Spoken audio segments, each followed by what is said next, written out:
And then after that, you can't schedule. Oh. Yeah, that was a good thing to not forget again. Right. Got it this time.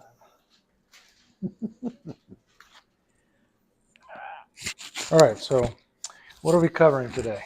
Well, there's several things I wanted to work on. Some more stuff on bank shots. I wanted to go over some of the stuff I've been doing and seeing if it makes sense to you. Okay. You know, like I say, in my years of coaching volleyball, you tell people for a long time something, and sometimes they get it, and sometimes they get it wrong. Mm-hmm. And you have a coach's eye. You can look at it and say, yeah, no, not like that. Do this. Right. And I can't see that in myself. So that's what I hope you'll help me with. Okay. I've developed my own kind of aiming system that I think seems to work pretty well. I thought I'd verify it with you and see how it works for you. Sure, let's do it. So what I've been doing with this is, for instance, if I've got that shot to make into the corner pocket, take my cue wherever I lost it. They go, okay, that's the middle of the pocket. If I run my finger about there and make a right angle, I can see that that is just a skosh over a 30-degree cut. Ergo, slightly less than a half ball hit should put it in. Okay. What is it that makes you say that's what the angle is, with the 30-degree or whatever? Okay, I'm looking at it like that. I'm making a right angle with my finger across the cue ball, and I'm reading the angle between the cue and the ball. Gotcha. Okay. So you're dividing that 90 degrees, and you can see that it's about a third of that. Yeah, I mean, it's a 90-degree angle. Right. If you got a right angle, 30, 60, 90, it's always going to add up that way. Exactly. Yeah. Okay. So I look at that and go, that is just a little bit more than a 30-degree angle. Okay. So what I need is something that is just a slight amount over a half ball hit should put it in. Sounds good to me. I mean, what system works the best? Huh. The one that works for you. So it's not my job really to tell you that you're wrong. If that is working for you, and it does seem sound to me, but if it's working for you, then absolutely. So what I would do is I would try different angles. So let's try one that's a little more than 30 degrees. Okay. So how much would you say that one was? I look at that, and that is almost exactly a 45-degree angle. So that is just about a quarter ball hit. Okay. Let's see it. Now, of course, the problem I have is, right there, and then I don't hit it right. And that looks like a quarter right there. Great. So I want you to put that where you think that 30-degree angle is, with your little measurement and everything. Oh, with my little measurement? All right, let's see. If I would look at that.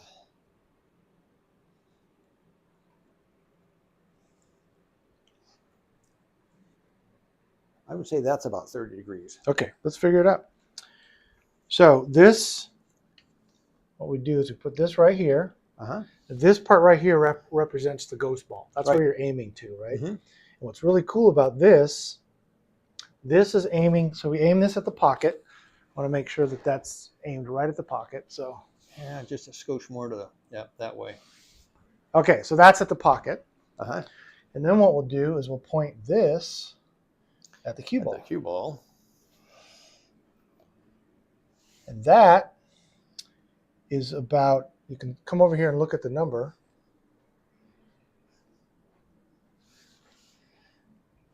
And that is between 14 and 30. That's actually probably 20 degrees, I think.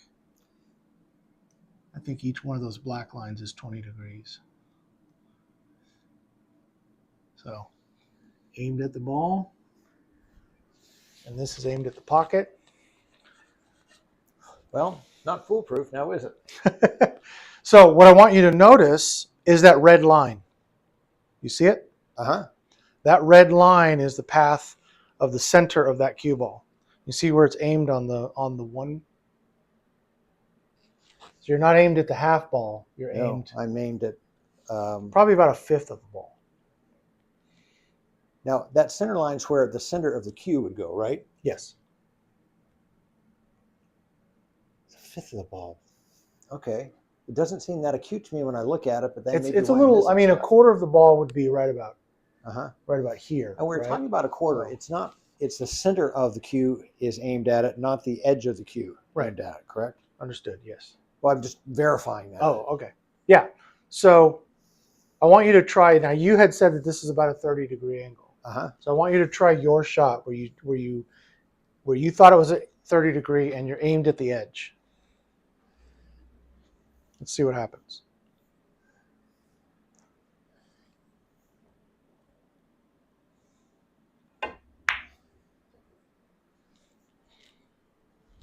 And that's kind of what I would expect to happen. I actually expected it to be more, but so let's put it at an actual 30 degrees. And then I want you to do your little trick to see, to verify that it actually is 30 degrees. I forgot to pop my glove out. The cue feels funny.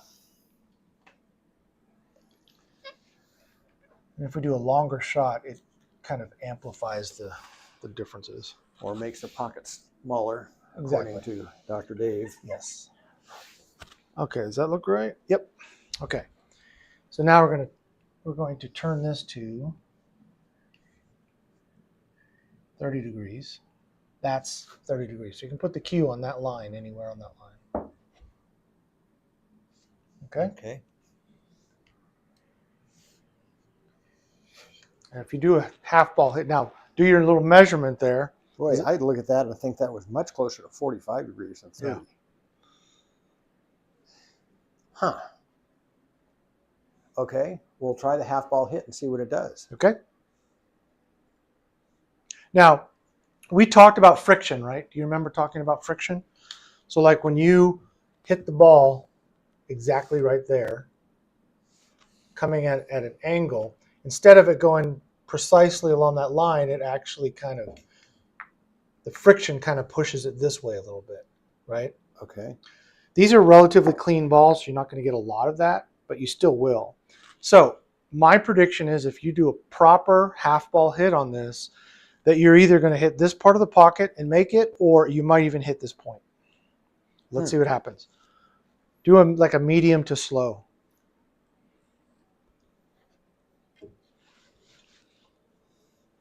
All right. Fumbling around with my bridge didn't help. Yeah, right where you predicted. Yeah. So what I'd like you to do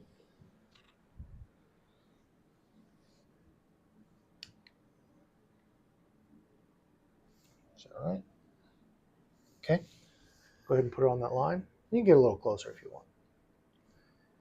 So what I'd like you to do is put a little bit of outside English on it. Do you understand what outside and inside English are? Yeah, outside would be on the right. Or Exactly. Outside is outside of this angle. Yes. Right. Exactly. And just a little bit, not a whole lot, just a little like bit a half about tip or so. Yeah. But still aimed, you're still aiming the center of this ball at the edge of the one.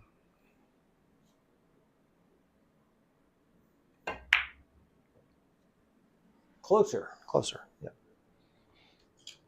What that's going to do is it's going to negate that throw, right? That friction, because you're it's like rolling off the ball, so you're not getting that rubbing friction that causes the ball to not go in that direction. Just help me understand this friction thing one more time. Okay. We're hitting the ball. Here, I will demonstrate it for you, actually, because this I think will really cement it for you. Okay, so if I put these balls exactly like this, right? Make sure that these two balls are touching each other. So these two are touching, and they're exactly one ball away from the rail. Yes. Right? Okay. So what I want you to do is put the cue ball here, and I want you to hit the 5 ball, medium speed. Just hit directly straight at the 5 ball. The 5 ball is representing the exact point that the cue ball would hit it if you hit it that exact aim point. Okay? I want you to just directly at the 5, about medium to soft speed. About the same as you were doing your shots here. Did you see what the 4 did? Did you watch the 4? Let's do it again. I want you to pay attention to the ball that goes in the pocket. Yeah, I was watching the golf ball in the pocket. It went straight down. It did not go straight down. Oh, you're right. If it had gone straight down, it would hit the cushion. It had to curve to the right. If it had gone straight down, it would have hit right. It would have gone to here, right? Because they're exactly lined up to this point. Yes. Right? Each ball is exactly one ball away from the... But that's not what it did. It actually brushed the rail as it went in. Okay. Now, okay. Why did it do that? So, do it one more time, and then we'll get into the real nitty gritty of this. Just a nice, easy shot. The 7 should just barely make it to the pocket.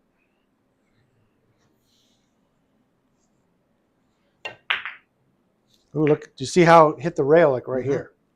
Softer shots, this is the effect is a lot more pronounced. Harder shots tend to negate that.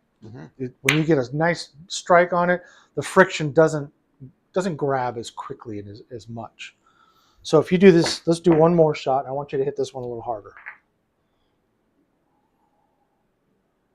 Each time you do this, if you want to practice this on your own, make sure that these two balls are touching each other. Okay, they must be perfectly touching each other. Okay. Yeah, if they're not touching, you won't get the straight transmission. You won't get the exact same.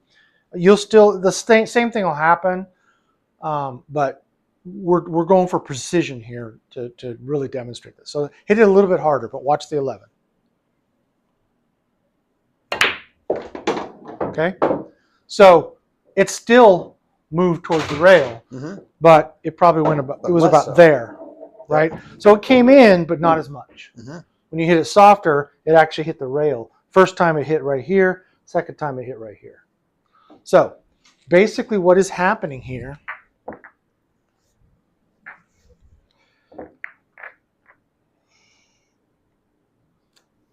The friction between these two balls, as this comes in this way, tends to make this ball want to travel in that direction. The friction is kind of rubbing it in that direction. It's just basically pushing it, right?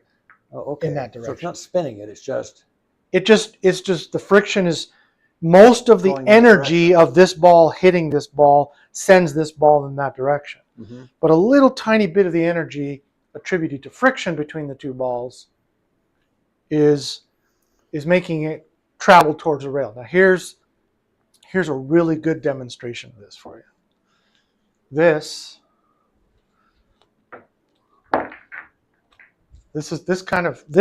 usually cements it for people. So chalk creates more friction. What I'm going to do is I'm actually going to put these two a little farther away. Okay, so come on. Let's put those there. Let's put those right there. I don't want to stick to them.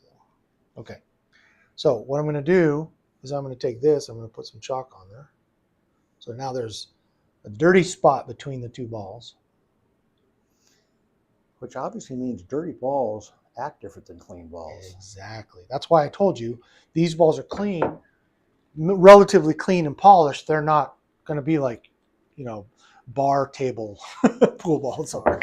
You've seen some of those get real dirty sometimes. Okay, so I want you to hit the same shot. Same exact thing you did before. Medium speed.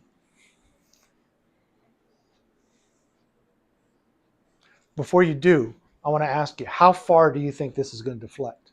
How much deflection do you think you're going to see? The answer is going to be depends on how hard I hit it. I want you with a medium shot. A medium shot. It's going to deflect. At least it's probably going to deflect right into the pocket. If I can take a guess, because of the added friction. Right. But it may be not quite that much because it's further out from the wall. Okay. Am I going to be surprised it's going to hit the rail? Let's see what happens.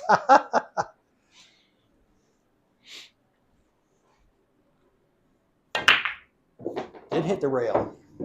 Amazing. Yeah, and you hit it hard. I want you to hit this medium speed, right? I'm sorry. Just make the pocket.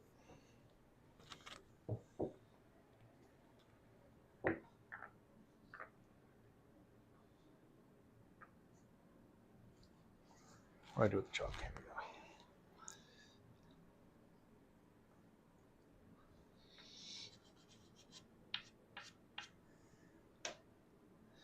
And then I'll show you a really fun bar bet that you can do that's related to this. It's kind of fun to do with your friends. Okay, so medium speed, make the 6-ball just barely get there. Slow speed. Let's call it slow. Slower speed. Slower speed. Oh, look at it turn. Sometimes you'll miss the pocket. Sometimes, now like I said, these are clean balls, so they're really resisting that friction. But with dirtier balls, you can sometimes have that ball come and hit the rail here and bounce out here. The friction, but you notice that with more friction, we had more of a problem. Now, here is the bar bet. You take your balls here and you show your friend. Simple shot. Just put these two together.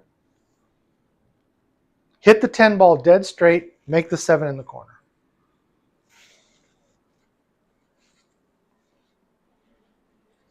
And of course, the answer is the 7's not going to go in the corner. Why not? Because the friction's going to bounce it off that rail. It's going to end up hitting somewhere near that 1 diamond on the end. Probably not that far, but yeah, exactly. But it's going to go a ways for sure. That's not where it's supposed to. Darn. All right. Did you want it to go in the pocket? Or do you want to go further away from the pocket? Okay. All right. Let me show you how it's done. Please.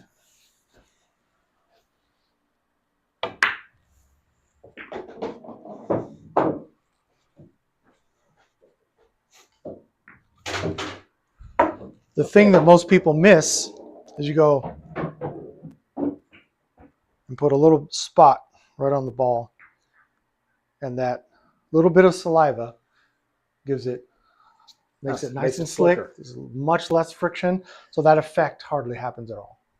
Huh. So, do you understand throw now? Yes. Okay. I Good. get it now. Good. So, if you strike the ball in exactly the right spot, let's do this.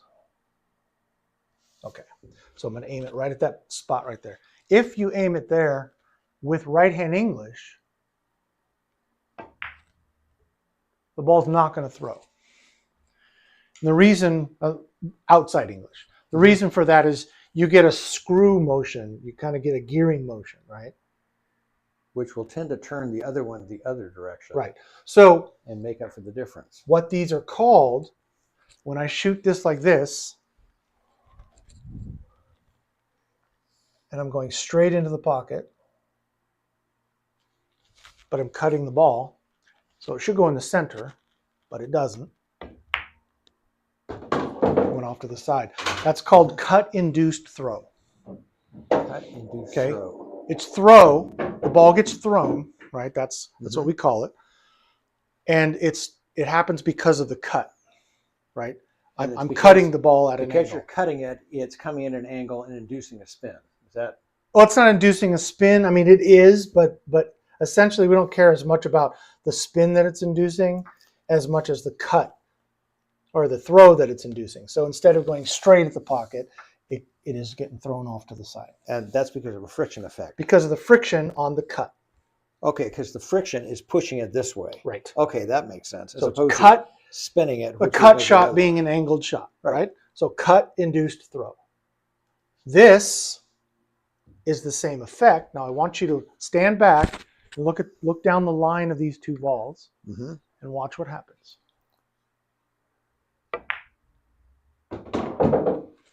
Tiny, tiny bit, but the 12 got thrown a little bit to the left. A little bit to that side. That is called spin-induced throw. Okay, for obvious reasons. In both cases, this ball and this ball are rubbing each other, either because this just rolled in that direction, right? It got cut in that direction, or it's spinning in that direction. Either way, it's causing throw. Now, if I go this way and I cut, the ball wants to go that way. Yep. If I shoot like this with right-hand English, the ball wants to go that way. Ergo, if you go if I do this with the spin, they cancel each other out. although the cancellation is going to be based on the right amount of speed and spin in English. Sure, yeah. But for the most part, it's going to be negligible. It's already, the throw is very minute. So basically what you're doing is this much difference in your throw is going to come down to this much difference in your throw. And for most pockets, for most shots, that's going to be. But the idea here is that what's happening is this is spinning, and you can see that one contact point is not pushing the ball this way or this way. It's just hitting it and rolling off of the ball. Mm-hmm. So this will go in its true direction. That is how you cancel out. So the error I was having in my angle is partly that throw induced. Cut induced spin, throw. Yes. And I can counter that with just a teeny tiny bit of right English. Yes. Or outside English. Exactly. Always outside. Outside, yes. Not necessarily right. You want to give that shot another try? Yes, okay. I do. All right. So let's aim this exactly at the pocket.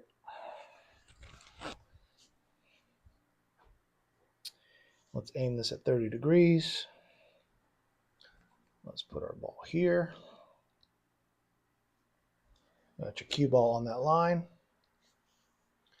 And there's your 30-degree shot.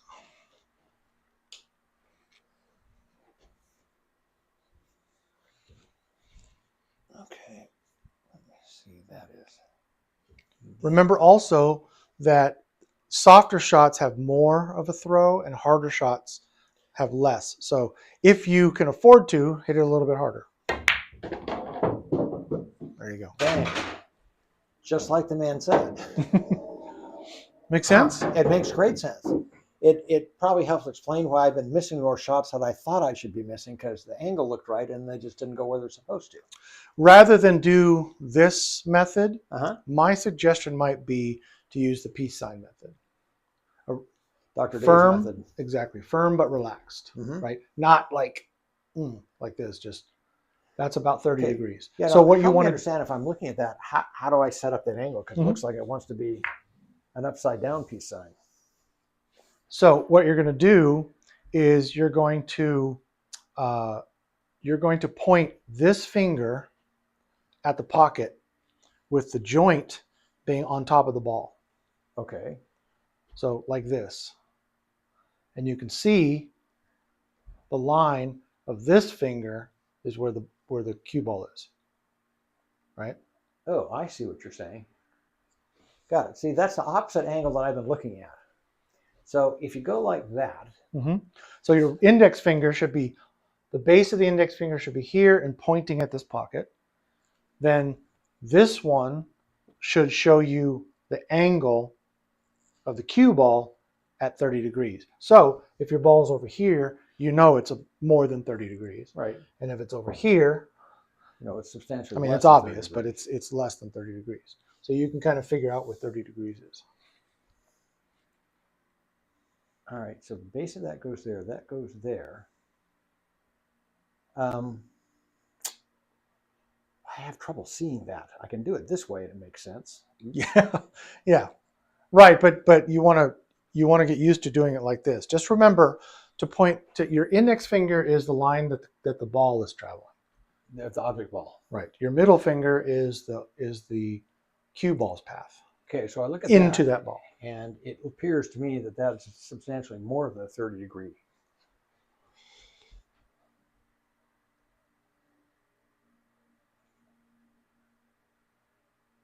It's kind of hard to see, but yeah, it looks like it. But let's see what it actually is.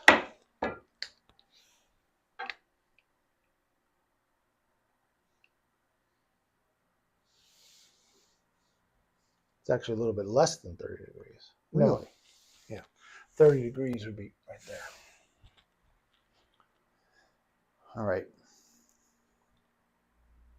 So what you might try to do, another way that you could do this, Dr. Dave shows this one too. He does this with the 3 times the angle rule for draw shots, but this also applies if the balls are close enough. This kind of also applies for determining what 30 degrees is. Okay, so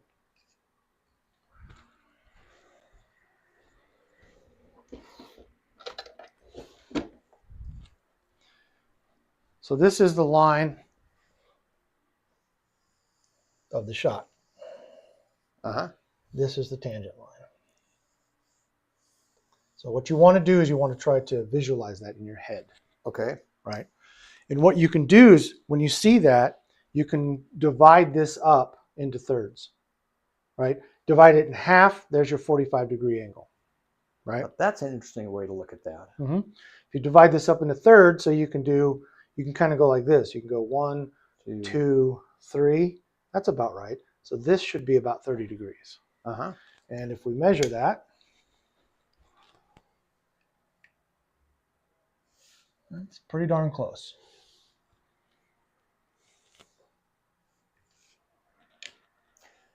That I can visualize. I was still having trouble figuring out how to put my peace sign in the middle of this and see which way. Yeah, the peace sign's tough, yeah. Because it's like, if I go up there, so my finger's running down to my knuckle. Mm-hmm. Yeah. It's supposed to be just, after a while, you're just going to see it, right? Yep. You're gonna look at this shot, and you just in your head, you're gonna be like, okay, I'm gonna just try and figure out how to make this ball, and then you're gonna get down and go, this will go in, and then you're gonna realize, oh, I'm aimed at the half ball hit. This must be 30 degrees, right? Well, that is something Dr. Dave says in his book, is that all these systems are really useful, and eventually you don't use them anymore. Exactly. The whole idea behind a system is to get you to understand the rule of thumb, so that you can train your subconscious brain as you're practicing them, Mm-hmm. and then your subconscious should be taking over. When you're playing in a match, and I want this cue ball to, I want to get shape on this ball. I know that I need to get into this area, Mm-hmm. right? That's all I'm going to tell myself. That's all I'm going to tell my subconscious brain. I need to make this ball, and I need this ball to be here, right? So while still standing up, doing all of my thinking, my planning, and then I come down here for the shot, give myself a little bit of right-hand English.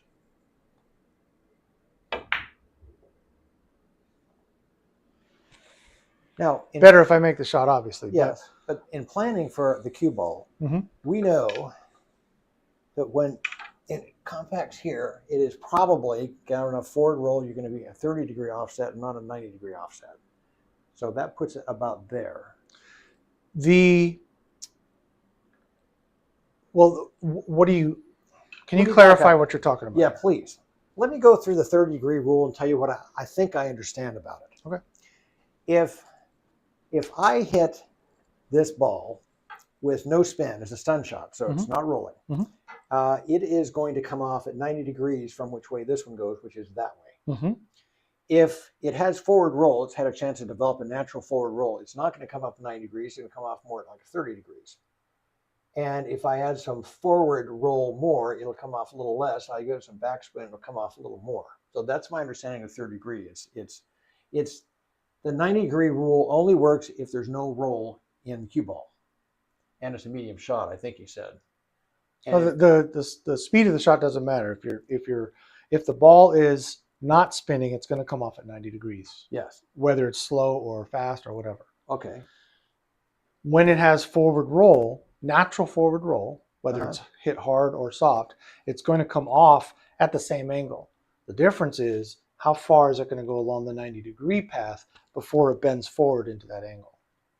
Okay. So it doesn't actually come off at 30 degrees. It bends to 30 degrees if it has enough time. Right. And that really depends on the ball. If you were to draw a bell curve, and I think you understand math enough to. I do understand bell curves. Okay. I got some calculus. If you were to draw here, okay, this is the amount of cut. So this is no cut, and this is full ball. Okay. So here's a half ball hit. This is a quarter ball hit. This is a 3/4 ball hit. Okay. Mm-hmm. This is the angle that the ball is going to come off the object ball. Okay. Okay. This is when you hit straight at. So if you look at it this way, if you are cutting this ball in here, That 30 degrees that you're talking about has nothing to do with this path. Right. It has to do with this path. Yes. This is the 0 angle, and it's going to come off at a specific angle. Mm-hmm. What is this angle is what we're talking about. Right. So this is what it looks like. It's a parabolic curve that basically looks like this. So my question to you is, what is this point? So this is the maximum angle. You can't go bigger than this angle with a naturally forward rolling cue ball. Right? Obviously we can come off at 90 degrees or close to 90 degrees if we hit solid and with no spin, right? It's going to come off solid with no spin, it'll come off at 90 degrees. Right. Or close to 90 degrees. Obviously, we're hitting straight at the ball, full ball hit. The ball's just going to stop, right? But even a slightly off to the side, then with no spin, it's going to stone off to the side. Okay, so naturally rolling that's the cue angle ball. of the cut, and Yes. this is the amount of deflection. Right. This right here is that, right? Very, very, very thin cut. Okay. So the ball's going to hardly deflect at all. Right. Right. It's not going to change angles because Right. So it's essentially going to go straight essentially, yes. This side, of course, is both balls on top of each on other. top of each course other. it won't come The off. ball is not going to go off to the side. It's just going to stop or move straight forward. So the Naturally forward, naturally rolling forward, it'll go forward. Again, 0 angle. It's not going to have any angle. It's just going to go straight forward. All right, and so the maximum is at 30 degrees. Maximum is at 34 degrees. 34 degrees. Yes. Okay. Here's the cool thing about it. If it's slightly less or slightly more than half a ball, right, it's going to be here or here. This is very, very little difference between those two, Mm-hmm. right? So it's pretty easy to predict with approximately a half ball hit, even if it's a little more than half or a little less than half, where that cue ball is going to go. Okay, so now help me understand this. The 90 degree rules, nothing spinning comes off at 90 degrees. Mm-hmm. On this axis is the angle of deflection away from the object ball. Exactly. Is that right? Yes. So this is 10 degrees, 20 degrees, 30 degrees, 40 degrees. This is 34. 34 is the maximum angle that you'll ever have. Well, I hope this is on the camera. This is not on the camera, but you can take a picture of it. Ah, crap. I left my phone in the car. Okay. I might just run out and get that. I really want Sure. to have a picture of that. Yeah, I don't know go what for I was it. thinking leaving it out there. Let's see. Car key. Incidentally, I don't know if you have another student today, but I'm still I happy do to not. stay for the whole 2 hours if you got the time, Sure. because it's never wasted. What I mostly need is enough practice time between lessons to practice all of this. And That's why I think it's better to go 3 or 4 weeks rather than the left one. oh, sorry, I didn't catch the lock part. Yeah.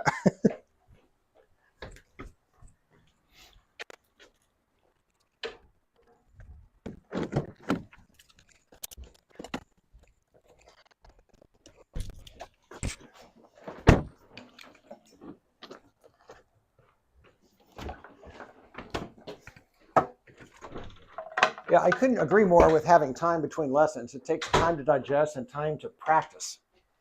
And I am managing to get about 6 hours a week of practice in. Well, that's good.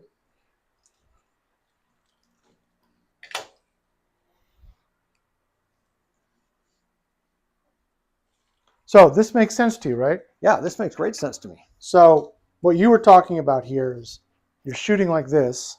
You're doing a half ball hit. Using this Mm-hmm. is really going to help you to figure out where the cue ball is going to go. Oh, because that's the same thing that's going to happen there. Right. I can run my So in that fingers case, right there. in that case, it's real easy. This finger is the path of the cue ball. Right. The base of it right at the 7 ball. That one is the path that the cue ball is going to take, and it points at the part of the rail that it should hit. Mm-hmm. For a half ball hit, or slightly more or slightly less. So it's going to go not quite straight across.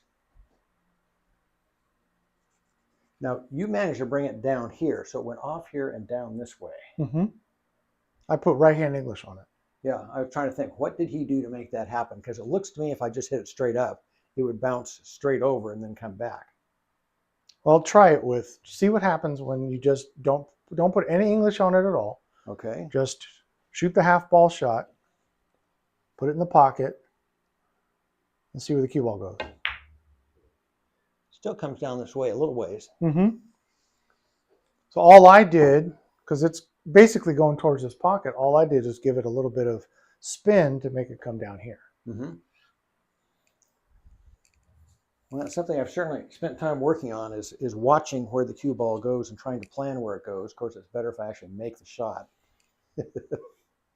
Now, if I'm not mistaken, I'm pretty sure.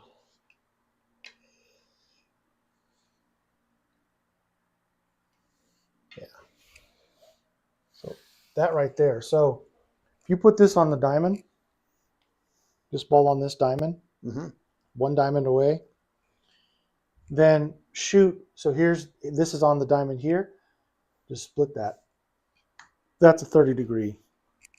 That's a 30-degree shot right there. Now, you don't have to keep it right there. You can move it closer.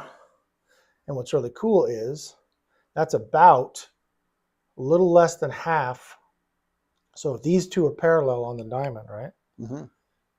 Just go about a third of the way up. That's a 30-degree angle, or close enough to one. Half ball shot will make it here. So now you can just shoot the shot and study what the cue ball is going to do. Okay. So this with a little more right English than I gave it last time should give me shape from the ball down at the end. Which is not bad. That's not bad. So what this kind of teaches you is that when it bends forward, when the ball bends forward, even with a little bit of spin, it's going to come close to this pocket. So what you might want to do in order to get position on that is do a little bit of a flatter spin, right? Which brings it further out. Right. So I didn't quite let the ball get natural forward roll. Right. And then it's going to go It was more of a sliding roll. So it went flatter this way, which means that it went farther down this way without having to induce a whole bunch of spin. I could do a softer shot with lots and lots of spin and get the same result. Yeah. Yeah, that 3 ball is not going to be hard to make. Huh. Are we happy? Yeah, it's Okay. like one more exciting revelation. Yeah. Good. So, so what else are we talking about? Okay, let's see. So we went through 9 times. When all is said and done, I want to talk to you about tip care. But Okay. Let's get back to this. So I've been working on banks and kicks. Kicks? Mm-hmm. So I read Dr. Dave's whole section on this, and I started to practice his stuff. A couple things are not entirely clear to me. Okay. Suppose that I want to, I'm just start off with just sinking the ball in the pocket. It doesn't matter what ball it is, just shoot it. Mm-hmm. So if I am here, and I am in line with the 4th diamond, and I shoot it directly at the 2nd diamond, am I aiming at the diamond, aiming at the cushion? And then there's the groove. Okay. Let me... 3 different places. Yeah. I will try to go in depth on this to kind of explain exactly what happens here. So when you have a rolling ball, okay, which is most of the time, Mm-hmm. okay, most of the time you do a bank shot, you're going to be out here. Your object ball is going to be rolling into the rail and then into this pocket.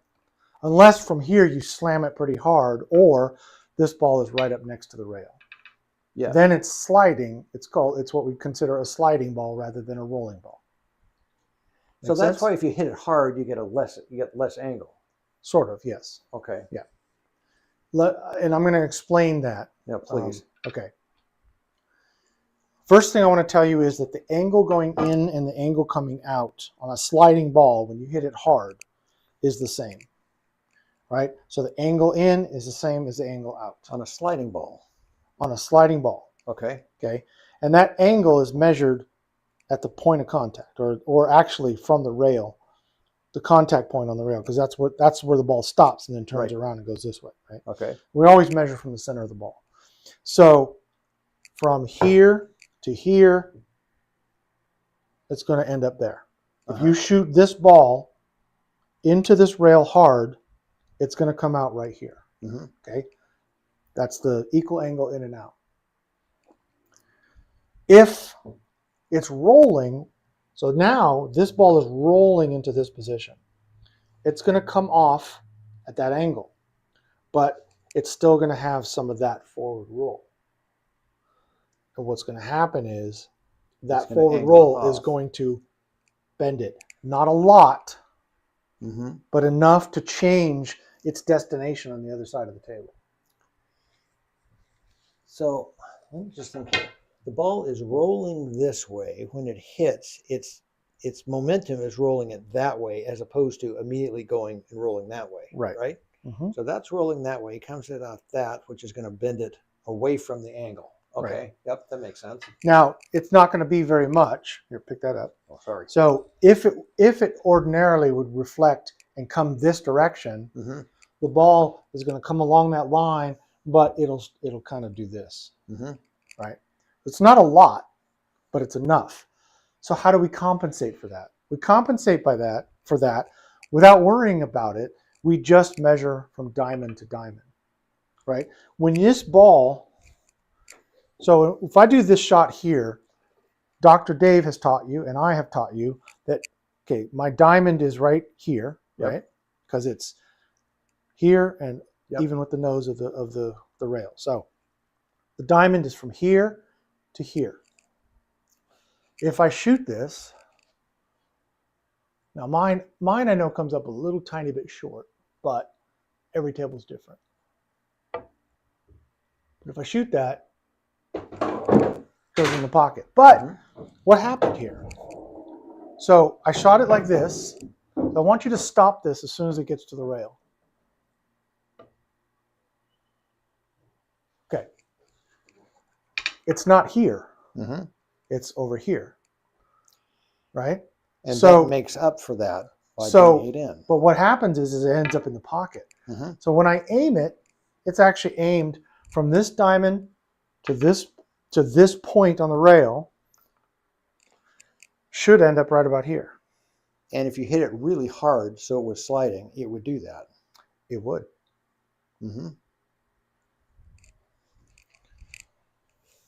So bring that this way. Bring that one this way.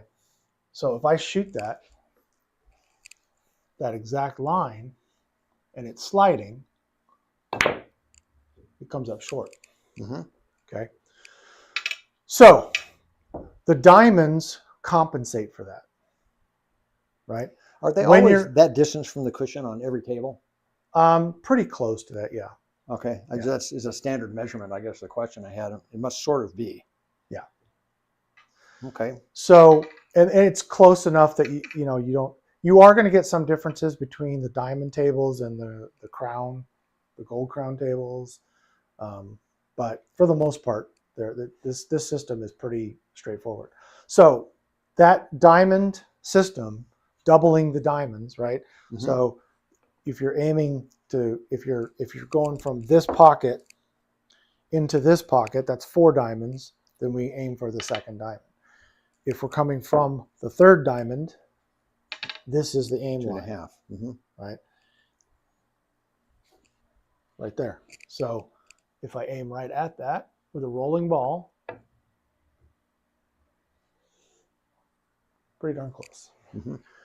So like I said, the diamond tables, they kind of force you to compensate a little bit. What's interesting is with a rolling ball, if I try this with a little bit harder shot than as soft as I did, right in the middle. Right. Basically, when you do it soft, that forward roll doesn't have a whole lot of spin forward, which means it doesn't have a lot of it doesn't open up the angle as much, which is why the softer shot, I hit the point. With the harder shot, the medium shot, I went right into the pocket. Does that make sense? Yeah. So the diamonds are a compensation for the physics of the ball, the forward roll. Okay. With a sliding ball, so let's do something like this.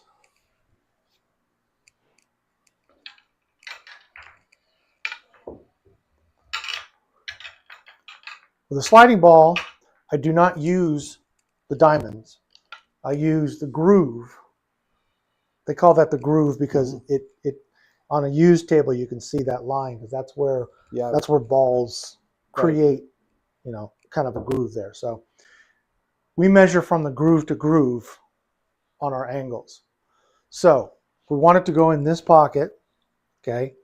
So my groove is right here. That's almost the center of the pocket, right? So we'll call this 0, 0, 1, 2, 3. This is right on 3, right? On the third diamond, we measure by diamonds, but we're actually at the groove. At the groove, right? So I should come from 6, right? From this point here. Yeah, so that should be my line. But it doesn't quite work that way. If I shoot this like this, I should come a little tiny bit short. Actually, a substantial amount short. Yeah. What I want to do is so Dr. Dave's system is this right here is you're twice the angle measured on the rail groove, and then I add 10%. So 6.6. Since this is 6, I add a tenth of that, 6.6. This is my line.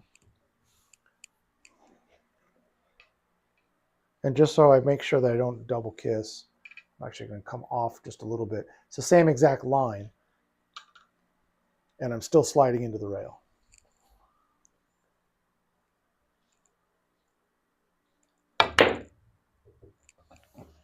You notice the 14 went off to the side like that? So because of that,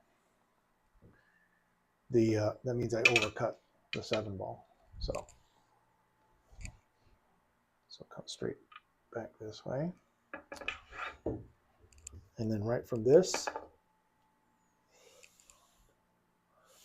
I have to shoot a stop shot. It's got to be very precise. Oof, close. So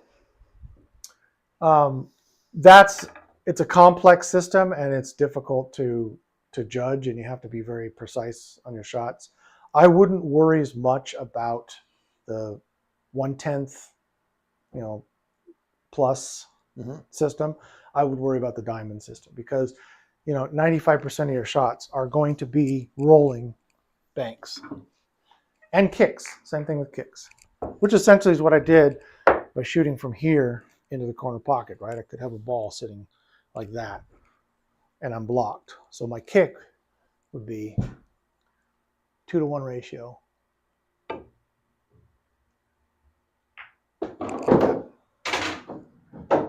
Same exact rule for kicks as it is for bank shots.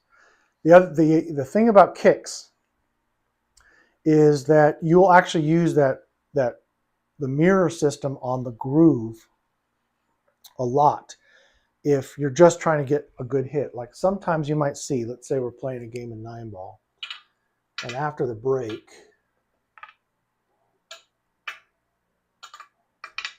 I'm left with something like this, right?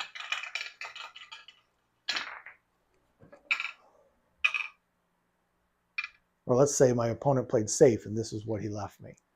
So what I want to do is I want to do what we call a kick and stick. So kick and stick means you kick the ball and then the cue ball doesn't move, right? So ideally what I'd like to do is kick, hit the 1 ball, make it come down here, make it come over here and hit the rail and go up table and have the cue ball stop right there. So what I'm going to do is I'm going to measure from this ball to the groove to this point over here. So that much and that much again. Well, from the groove. From the center of the ball. Center of the ball. Because I want to hit center ball, right? Center ball, middle of groove, which is to the groove, which is right here. Right. And the same distance out. Exactly. So I pick that spot, and then I do a sliding shot. So I'm going to put a little bit of draw on it. And you saw that was pretty close to sticking. Now, you know, ideally, I'd like it to have stopped and parked itself behind the 9-ball, but that's what we call a kick and stick. And what's cool about that is you don't for a kick and stick, you don't always have to have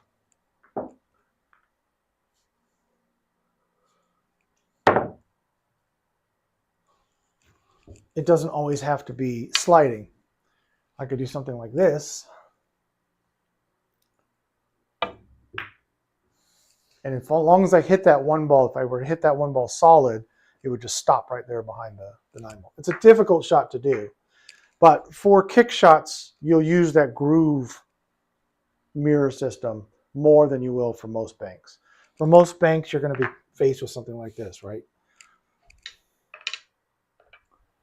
So you just use the diamonds. From 2 to 1, it's right on that line. That's my aim. So I aim it right at that diamond. I put a little bit of outside English on it so I don't get the throw. Try that again. A little bit too much. Bank shots are definitely more difficult to make than anything else, I would guess. They are. They are. Because in essence, it's a long shot. What's funny is if I'm playing a game and I'm playing by feel, I make these shots all the time. When I'm showing you systems and trying to do all that, too much thinking. Yeah.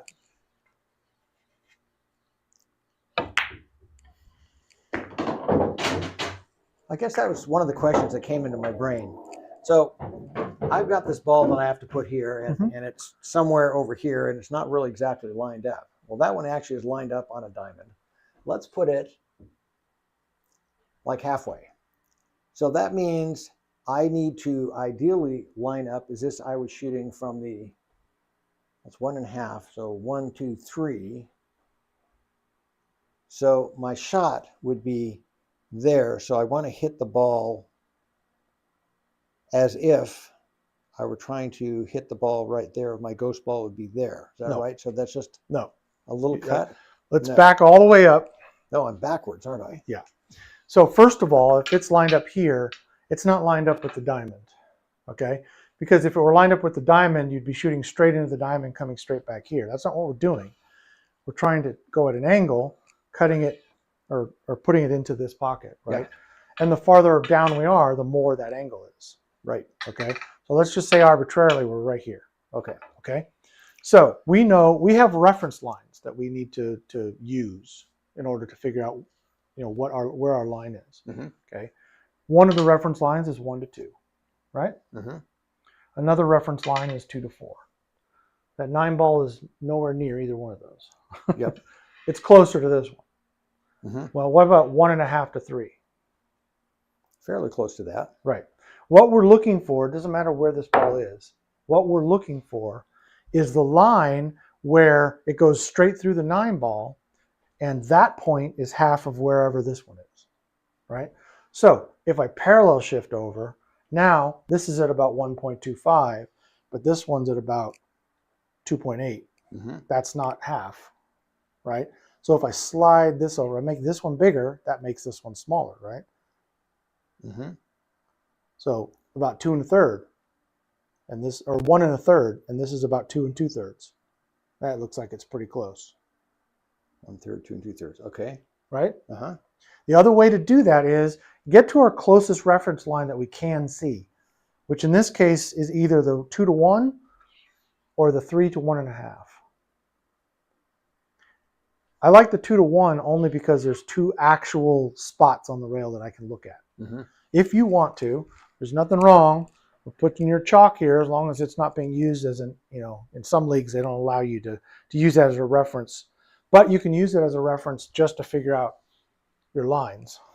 So you set it up and then move the chalk. Yeah. So we're measured from that point to this point. That's 1.5. This is 3, right? Mm-hmm.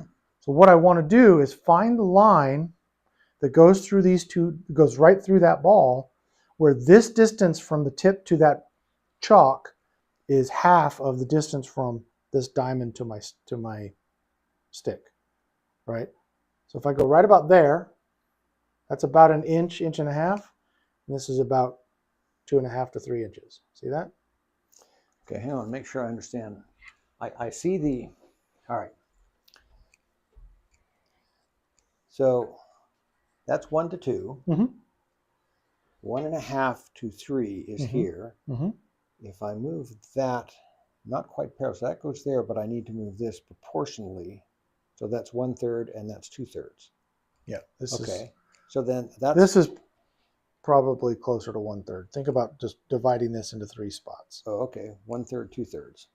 Yep. All right. So then what I'm trying to do is Now you don't care about that spot anymore. You just found just the aim found spot that here. spot. I got that in my brain. So that is what you're mentally thinking of, is that And spot. then this ball, wherever it is, Wherever it is, just aim at this.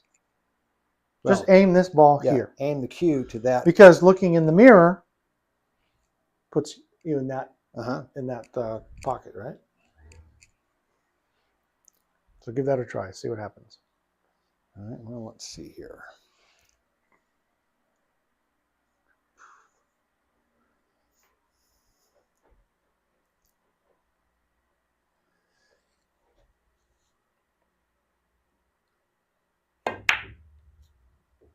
Didn't cut that enough, or I cut it too much, I guess. Cut it a little too much, yeah. So let's actually put it on, when we're trying to practice the shot, let's put it right on the reference line. So let's go ahead and put this on the 2 to 1 line. Right? Okay. So all you have to do is aim that at this diamond. Aim this at that diamond. Yep.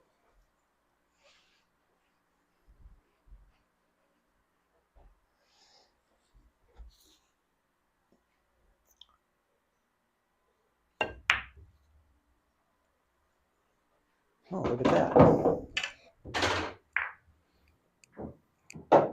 And you just, again, just put it right that line, put that there, try it from there.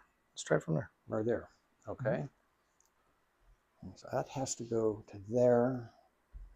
So one of the things I had trouble doing is looking at that number, watching the call move, and figuring out how proportioned that had really moved. So that's not quite straight. That is about there, I think.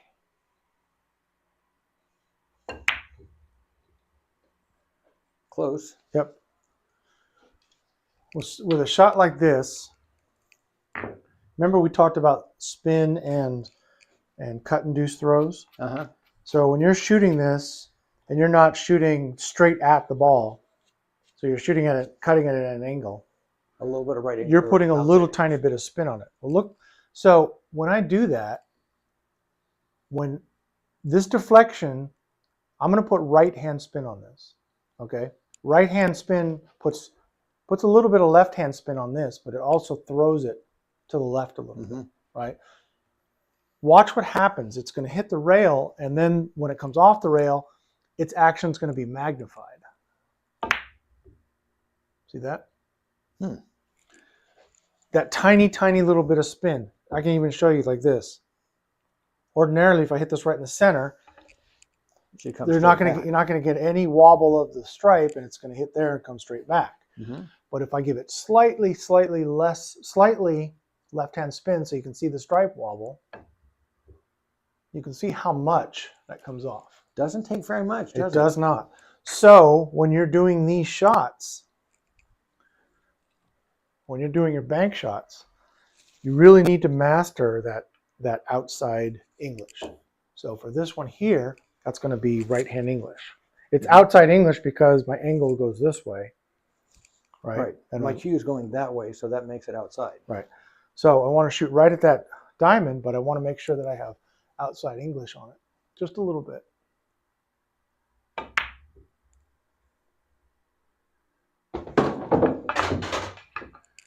Because if I don't, if I just shoot this shot like I just did, Well, you actually overcut it a little bit. But if I shoot this shot right here and I'm shooting straight at that diamond, but I don't put any spin on it, I end up getting a little bit of cut-induced throw and cut-induced spin. So it'll be wide. Well, except there wasn't. Yeah, that's You can't help yourself. That's You my just put it- subconscious doing its little micro corrections. But yeah, I can show it to you a little bit better by putting a ball here directly on that line and then hitting it at that angle. And that shows you, that kind of demonstrates to you how much it will throw off. So you have to, honestly, with bank shots, understand the general rule, but just get down and shoot it. Just get down and feel it, right? Practice over and over Yeah, and over. you just, until you I don't mean, have that's to what I try. used to do. I used to come up here, I go to Crown and I practice, and I would practice for an hour, just setting up shots. And first I would set them up straight, what looks to me like a good straight shot, a little bit of draw, and I would just practice my banks. Try to put it right where the shot, where I can shoot it in straight.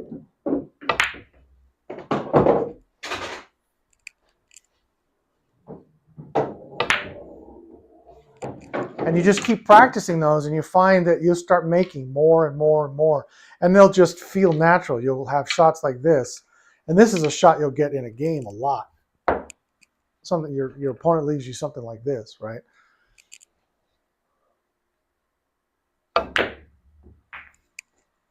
And you'll find as you're practicing them that you'll make them more and more and more. But banks are not easy, so. No, It's and like- I hope I'm not skipping ahead to stuff I should be working on. I don't think so, because you're trying to prepare yourself to potentially playing in league, and you're going to have all these kinds of shots. And it's good to understand them, even if you're not.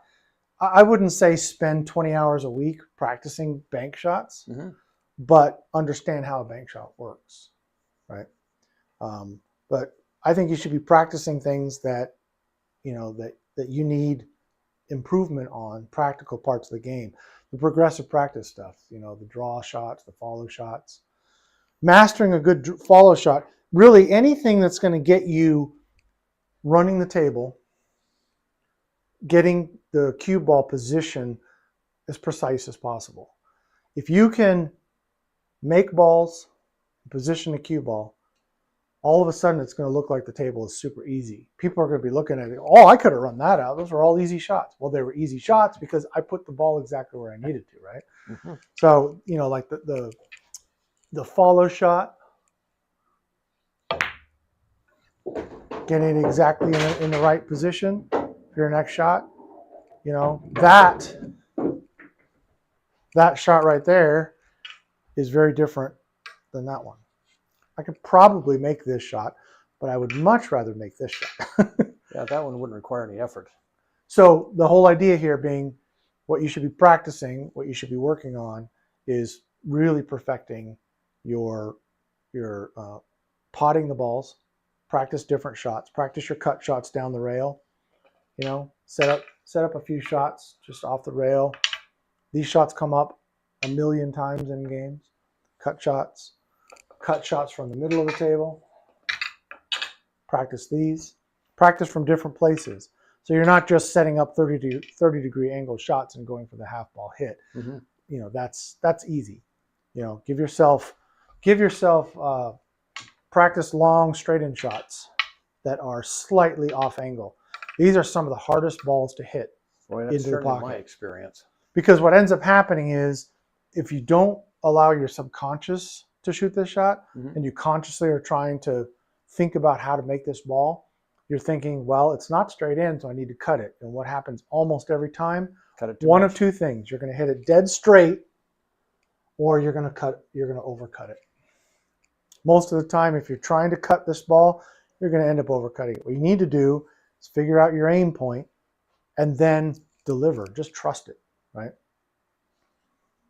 So that would be my recommendation for what you should work on. So when you set this up and you're thinking about an aim point, Mhm. So I can look at this and go, okay, this is, well, that's a little bit too straight. I can see the aim point right there. Okay. Now, I don't want to aim at the aim point because Right. that's a straight shot. I want Right. to aim so that that part of the ball hits the same part of the ball, but Mhm. it's not. I mean, I would look at that and say that is just slightly off center. Mm-hmm. I don't know if I can calculate any more closely than that, just to, but just to sit down and say, okay, it's just a teeny bit off, and hope it goes in, which it didn't. Like And I said, usually doesn't. the tendency is for something like that to kind of overcut it a little bit. And I So- certainly did. So, So we didn't just set that up and shoot that 400 times. shooting by feel is very, very valid and a very good way to learn how to play the game. Understand the physics behind it, understand the rules behind it. But for example, on this shot, your contact point right there, if I were looking down the barrel of the cue ball, that contact point is, let's say it's about 1 millimeter off of Off center. the center. Mm-hmm. Then my aim point is going to be 2 millimeters off of center. Which is not a lot. It's not. But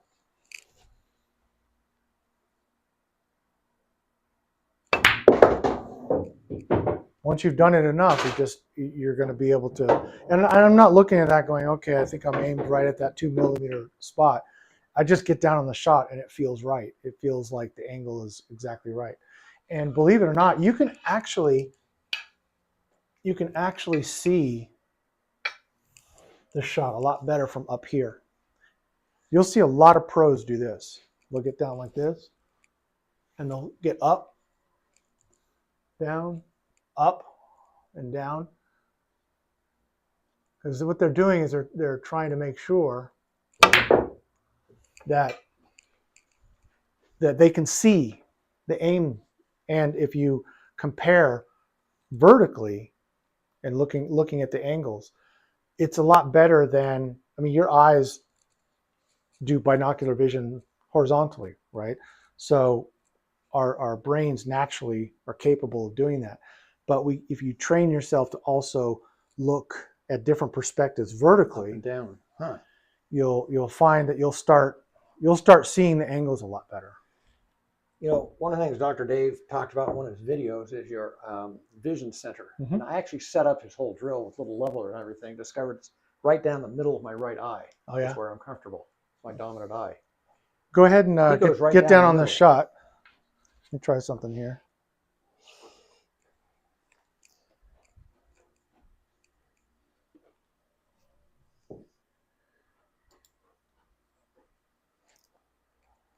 All right.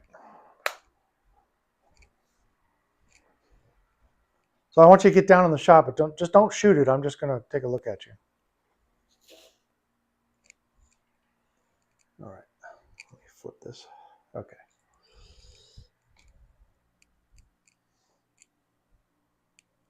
And there I can see, yep, your cue is right underneath your right eye.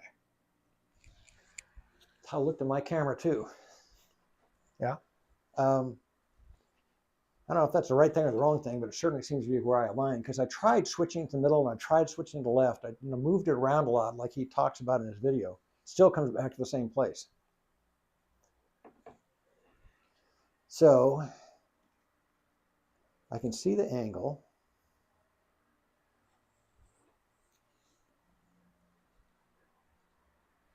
You're right, the higher up you are, the better you can see what that angle really is. Mm-hmm. Now, you were hitting those relatively hard. Do you want to do that for some reason, or is that That just depends on the shot. still overcut it? A lot of times I'll think I have it lined up and I'll shoot it, and as soon as the ball cue comes off, it's like, oh, I'm going to miss. Yeah. So let's actually shorten up your shot a little bit. So what we're going to do is we're going to be kind of like progressive practice, right? Uh-huh.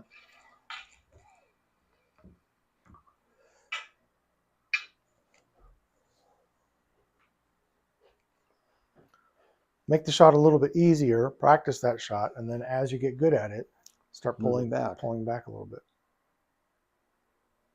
Now, the thing that you need to do, you need to really try to force yourself to do, is trust. Trust you're doing all of this assessment, and then you're delivering and then altering your shot. You're moving your arm because you're not trusting that the aim that you did is actually going to work. So I'm going down, wiggling around because it looks different from when I'm down. Right. So what you're doing, your subconscious is still learning, right? One hopes. And your job is to train that subconscious. Mm-hmm. So when you're in a training session, you need to be very rigid on what you're doing, and you're in push mode. You're pushing the training into your subconscious. When you're playing a game, when you're in a tournament, when you're in league, then you're in pull mode. You're allowing your subconscious to play for you, right? So when you're doing this, you're very consciously thinking about the angle, the aim point, contact point, all of that. And then you're getting down on the shot based on all of that. And then trust. And then, because you did all of that, you need to then take the shot. Your subconscious will catalog all of that, whether you make the ball or not. Mm-hmm. Okay? That's what you're doing, is you're training your subconscious to learn from this shot. Trust everything that you're doing and just shoot it exactly as you've got it aimed. So at that point, all you're worried about is delivering a very, very straight shot. Now, one thing I'm noticing is your arm position. So let's talk about that for a sec. So I want you to get back down on the shot.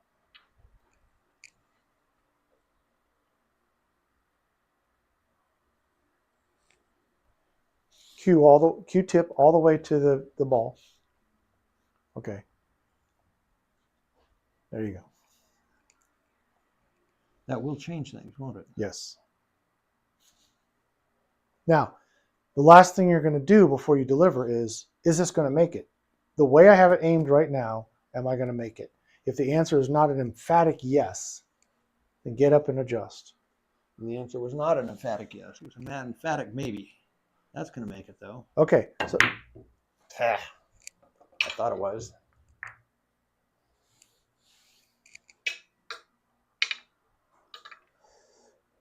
So once you get that emphatic yes, I want you to pause for a moment, take a breath, and then deliver that on that exact line, right? It's very imperative that your cue not deviate, that you actually deliver straight.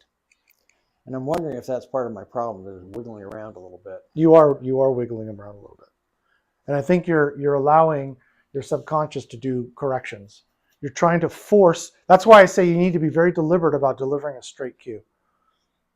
After you've gotten that emphatic yes, deliver a straight cue. Don't listen to your subconscious, just deliver it.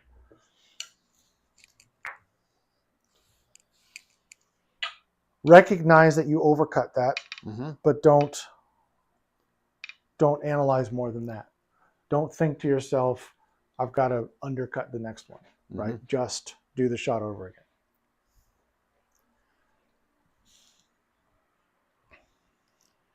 We'll figure out the aim, then pause, give yourself.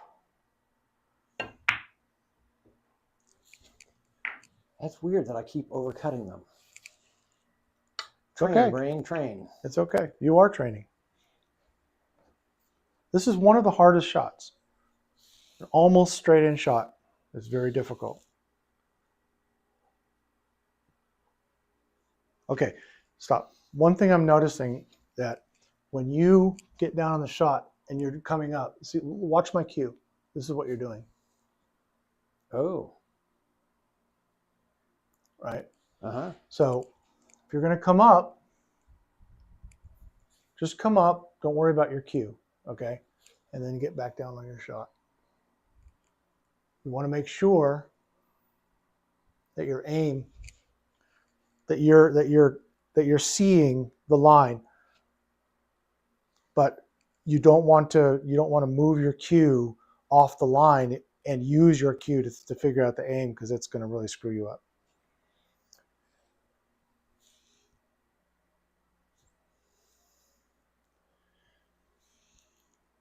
Okay. At this point, I want you to ask yourself, are you absolutely going to make this shot? No, I'm not. I'm overcutting it. I can see it now. Okay. So just get back up, readjust.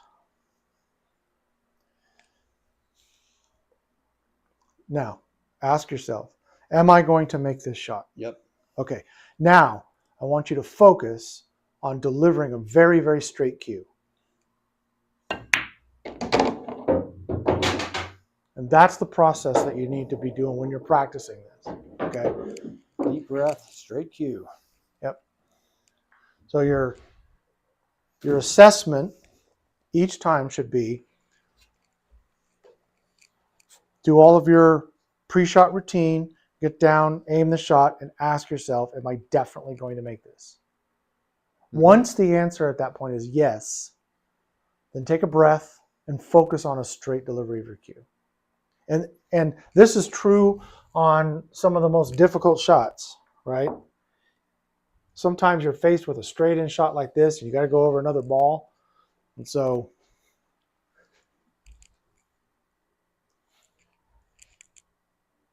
do I feel confident? I do. And then I'm going to focus on a straight delivery.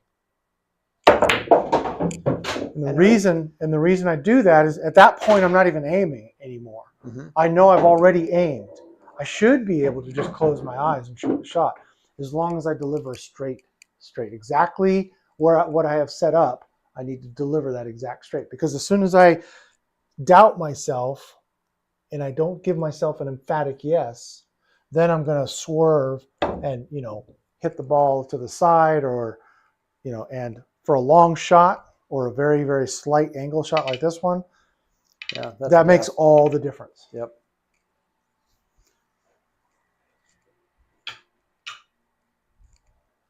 Change the angle, shall we? When you're practicing this stuff, it's usually a good idea to introduce slight variations. Yeah.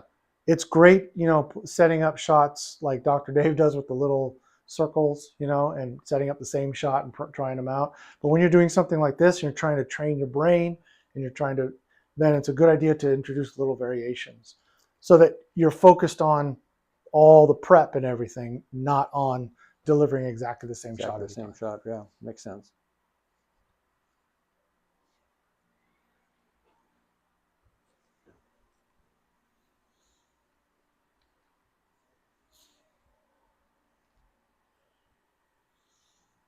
Okay, remember to ask yourself the question, am I going to make this? If the answer is yes, take a breath and deliver. Very good. Not perfect, close. Some of the ones that are really fun are almost perfectly straight. So it's like you feel like, if I could just do a stop shot on this thing, especially if you're trying to move the cue ball, mm-hmm. right? So on something like this, let's say for whatever reason, I need to draw back and I want to draw back on the right side of this 3-ball. So I'm really, really focused on trying to shoot the 6 as straight as possible. So when I do a draw, it comes back behind the 3 mm-hmm. instead of coming back and hitting the 3, for example. So then what your subconscious does is it focuses more on hit the ball straight so it comes straight back. And all of a sudden I forgot about actually making the ball and I end up rattling it, or hitting right there. That happens a lot. So that's one of the reasons why you've got to train your subconscious to focus on the shot, figure out what you're trying to do with the cue ball. If you're trying to put some draw on it, realize that this is a cut shot, right? So you're probably going to come back about this angle if you're going to draw it. You're not going to be able to make it thinner. You're just not. If you do, you're not going to make the shot, mm-hmm. right? So you have to take what the table gives you. But for now, all we're focused on is just making the ball. So you don't want to try to draw this? No. I do want to see you give a good firm delivery, but I want a smooth acceleration, okay? Really good, solid delivery. Beautiful. Like that? Yes.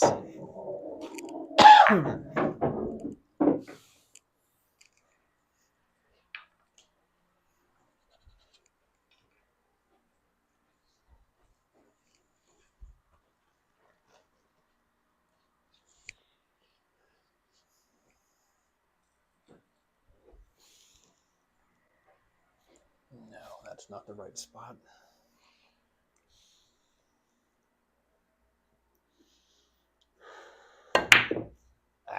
Yeah. Rats. I think I can tell you on that particular shot what you did wrong, essentially. It was great that you recognized that you weren't going to make that shot, that you weren't lined up right. But when you got up, you didn't move your feet. You left your feet in exactly the same spot. Oh. And when you do that, your body's just going to come right back down to the same position. Spot. But what you're going to do is your brain's going to go, sure, it looks good now. You need to be honest with yourself, okay? And you need to, kind of like when golfers do that little, shuffle, that you have to move your feet. Even if it's just a little bit, just move your feet. Okay, I'll remember that one.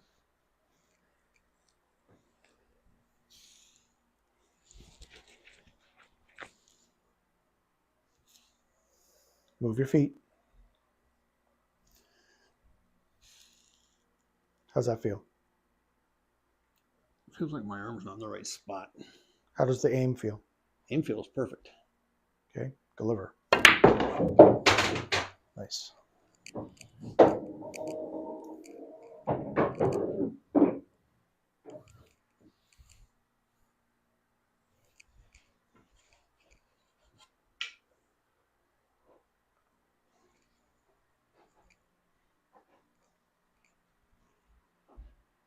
Okay, that is just a teeny tiny bit out of straight.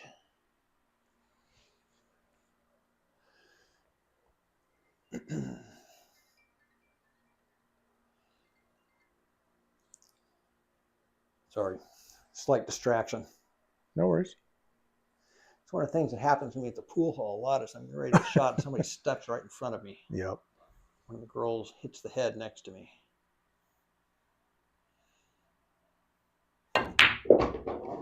Nice. So you look like you're shooting with a little more confidence. You feeling confident? Yeah, it's working better. Because I mean, that's you training your subconscious, and your subconscious is taking over. See, the difference is when you're down the pool hall and you miss shots, it's like, I don't know why I missed that exactly. It didn't go where I meant to. And I have here going, well, move your feet, stupid. What you're supposed to be doing is pay attention.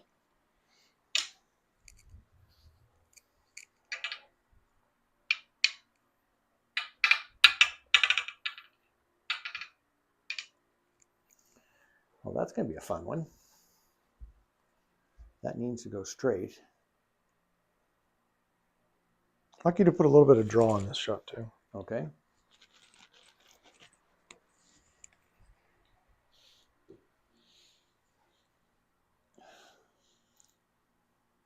All right. Something I'm noticing that you're doing, that you did really there, is adjusting while you're on the table. Don't do that. Okay. When you get down on your shot,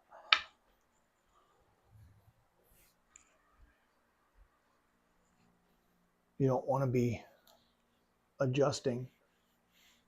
Okay. Figure out what you want to adjust to, get up, and then drop into it. Because it kind of gives you that feeling of a lot more precision, right? If you're down here and you're adjusting your feet a little bit, you're moving your hand, adjusting your aim, it just even if I'm at the point where I need to be, something doesn't feel right. It just doesn't feel locked in, right? But if I come up here and I go, okay, I got it now, and I get down, oh, now I'm locked in. It might be exactly the same position, but now it just feels good, right?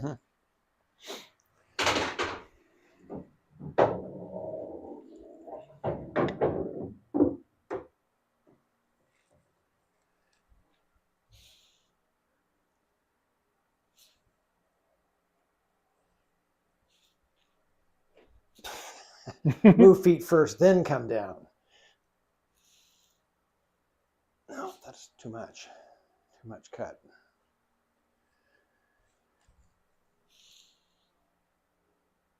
Still too much cut.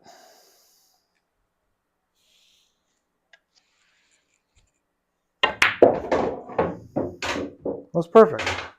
That was the right amount of cut. Exactly. So that's the idea. Practice, practice, practice. If you're having trouble, if you go to the pool hall and you're just, you're some shots. Let's say, get on the table, do like 2 racks of 8-ball, right? And you're just going to be shooting a lot of different shots. You're going to be shooting a lot of these shots, these angles down the rail, and maybe overcutting them. It's like, okay, you know what? I'm going to stop now, and I'm going to shoot like 10 of these, right? Until it just feels perfect. I'm just going to put another one down there. It's not exactly perfect, exactly in the same spot, but that's okay. All right, I'm just going to get down here, practicing until it's like, that just, next time that comes up in a game, I'm not going to miss that one. Right? And that's kind of how I like to practice. I like to play games, right? So I like to throw out, a rack and try to run the table. And I might continue to run the table, but I'll make a note of what I'm having trouble with, what I missed. It might have been ball position, right? I might be making this ball, but I'm not getting it positioned in exactly the spot I want. What I've been mostly doing with practice is I'll do drills for about an hour, and then I'll play myself an 8-ball. About half the time I win, about the other half I lose in the same match. Right. But yeah, I would recommend warm up. Hit some easy shots, right? Sometimes all you're trying to do is just get your body warmed up, right? Just throw out some balls, set up some easy shots, maybe some easy shots with ball position, right? So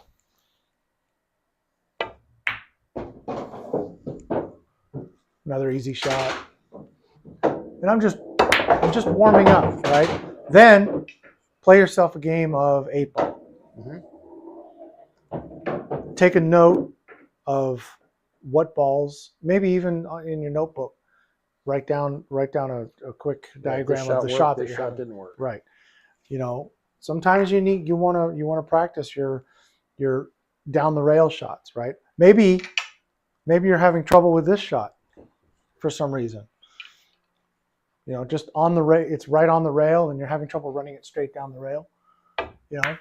So you just set that up and practice. Play a couple games of 8-ball, find some areas that you're having trouble with, and then drill those. If you get on the table and drill, and then play 8-ball, I mean, how do you know what you're drilling, right?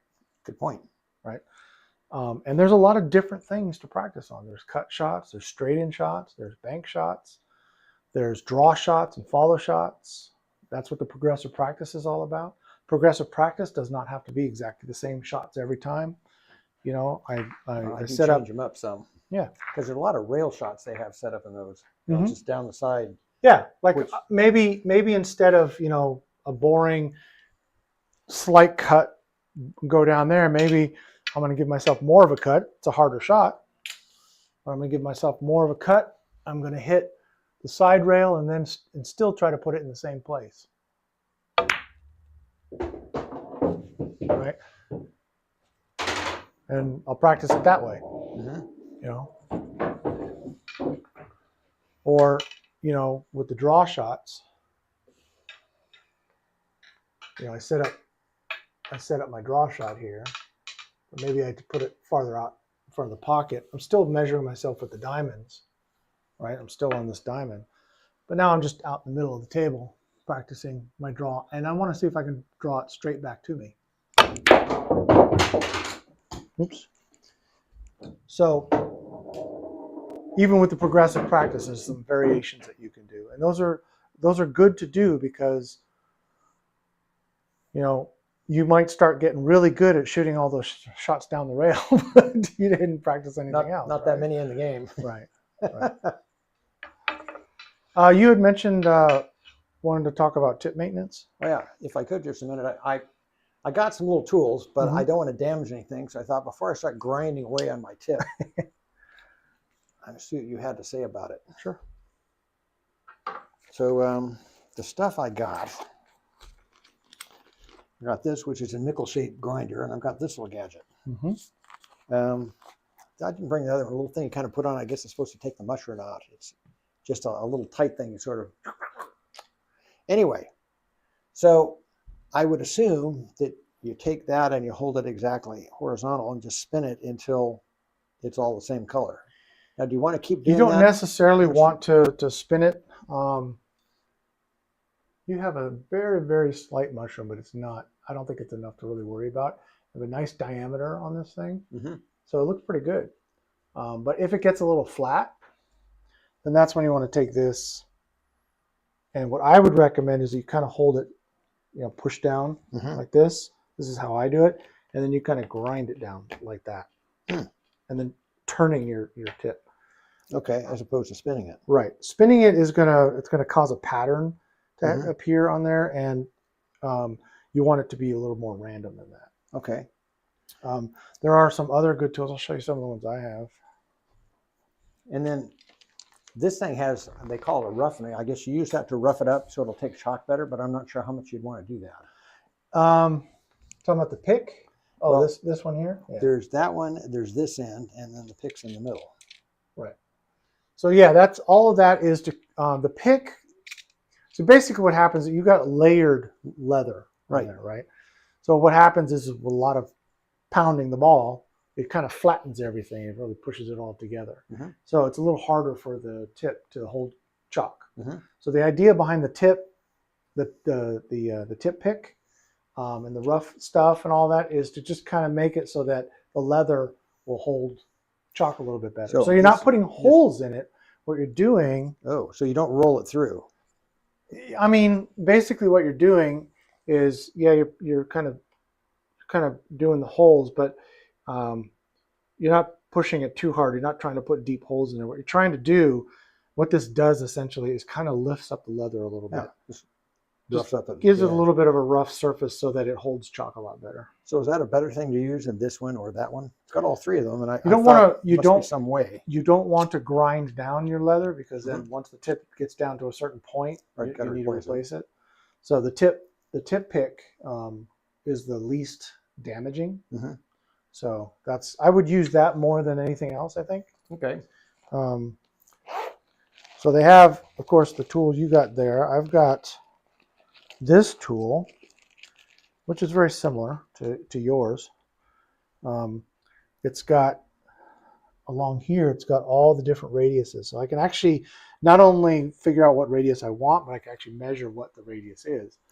So it should be a nickel because that's the one I thought I used. So this one that's the radius you got there, which is hard to see. Our radius of 10.5, that's what that says. I don't know if that's precisely a nickel, but that's what where's your disc? That's what that is. Yep. So this is the same radius as this. So you put that on there. And that'll tell you if you're flat or if you're just a little tiny bit flat, but I mean, not enough to really worry about, I don't think. And how often do you condition your tip? Do you do that daily, weekly, yearly? I hardly ever touch it. You see mine actually kind of is tapered in a little bit, a little bit of a tapered profile. But yeah, I really don't do much to it. It's a pretty hard tip, so it doesn't really deform. But if it does, I'll use this here to kind of I use it more instead of a shaper, just to kind of rough it up a little bit. This is very similar to your disc there, except that's not quite as gritty. No, it's not. But believe it or not, this is a little more grippy. So it's like it really does some good work on the tip. And then you've got this here, and this is more for hitting the edges. So what you want is you don't want the edges to become burnished, right? That's what causes you to miscue. Miscuing happens when you're doing a lot of English or a lot of follow or draw. the edge of your tip is what's hitting the ball, Right. right? So that's where you need to have the chalk hold. So when that gets a little bit burnished, which does not So we just rough it a little. Yeah, kind of you could smooth do it out that. like that. I would do that with this one here. Sometimes I'll do it like this and just kind of roughen up the edges a little bit. Or I'll just do this and just kind of roll it along like that along the edge. So this is definitely not something I need to be doing every day before I play. No. If you're noticing that you're miscuing, then take a look at your tip and see what's going on. Most of the time that's going to be because you just didn't have a Because chalk I'm an right. idiot. But if you know, there just might be a bare patch somewhere on there that you missed, and you happen to hit that on the cue. And you'll see that also when you miscue, you look at your tip and you'll see that that bare spot right there. So you just kind of come up and just make sure you chalk it, and then you can test it out.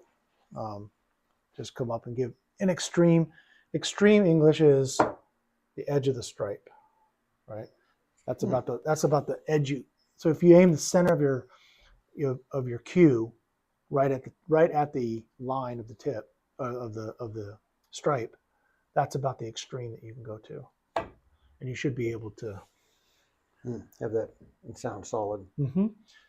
Yep, and not miscue. As long as this ball goes straight and doesn't squirt off to the right or left. Now, if I go a little too far, let's see what happens. That almost miscued. It grabbed at the last second, but there was a tiny bit of a miscue there. But for the most part, because I had just chalked it up and hit it kind of softly. And of course, you can do it with follow and draw by turning your stripe this way. That'll tell you what your limits of your draw and follow shots are. It's interesting how quickly the draw goes away with the friction of the cloth. Like you got to about here before it started rolling forward again. Right, but I also didn't hit too hard, right? Oh, true. With a really good draw shot, I should be able to go all the way to the rail there. Although it almost completely stopped by the time I got there. If I was doing a draw shot into that pocket, make sure that I'm chalked up really good, and I'm going for an extreme low shot.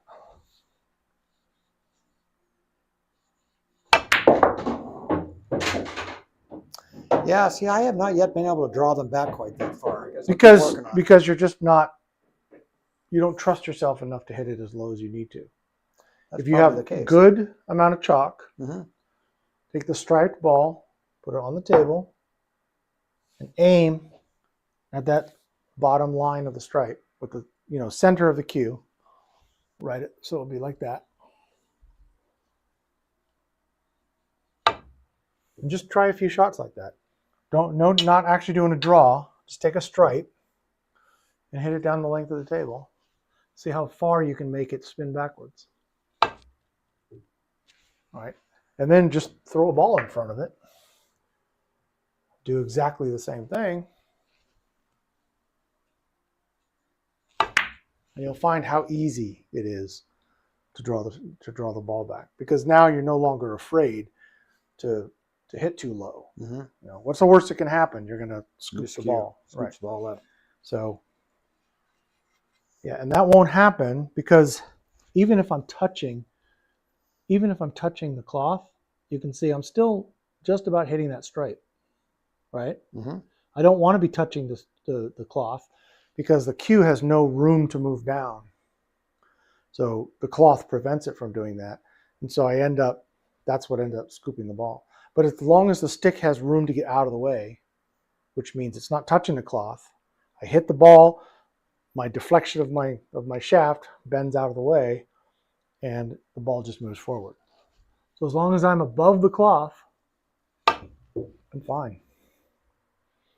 If I touch the cloth, right there, I'm going to raise it up just a hair. So if I'm touching, that's when I get the scoop. So if you're above the cloth, not touching the cloth at all at the moment of contact, and you still scoop, then that's because you miscued. Same thing would have happened here, only you would have gone over the top of the ball, right? And miscued because of lack of chalk, or miscued because the angle's wrong? Because you didn't chalk properly, because the tip might be a little bit too burnished or whatever. Mm-hmm. But for the most part, it's going to be the chalk. Okay. Yeah, just again, practice. Keep practicing. Just take a striped ball and hit it the length of the table and try to make it spin backwards, right? You can see the effect. You can see how much it's drawing back. You can keep trying to hit lower and lower and lower until you're starting to trust it. That's the whole. I think the key to playing really good pool is trusting yourself. Trusting that your aim is proper and just delivering it without overthinking it. Trusting that when you hit it low on that ball, that the physics is not going to make it jump up into the air, because you're doing all of that right. And when it doesn't go right, you know, right? Physics is physics. If you end up jumping the ball, it's because something made the cue dip down and scoop the ball. Yeah, I realize the angels are not coming down and picking it up. Exactly, right. Right. You want to try it? Yeah. Try hit a couple low shots. That. Yeah. Make sure you're chalked up well. I did that just a moment ago. Okay. And so the middle of this. The center of your tip should be aimed right at the bottom, or right at the line.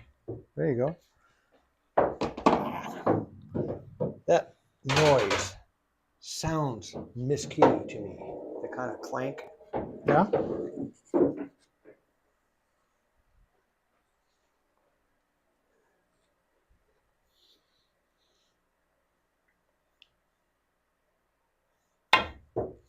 Gee, spinning all the way down there, isn't it?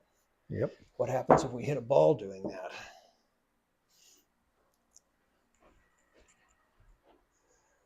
Just pretend the 8-ball's not there. You just the same drill, right? You're just hitting it low and follow through. Amazing. Don't be so quick to get down and shoot the ball. Okay, you should really try and slow yourself down, pace yourself, because everything you do should be deliberate, right? It shouldn't be reactionary. It shouldn't be habit. It should be very deliberate. Everything you're doing is deliberate. Okay. Get down, take a couple practice shots, and then follow through.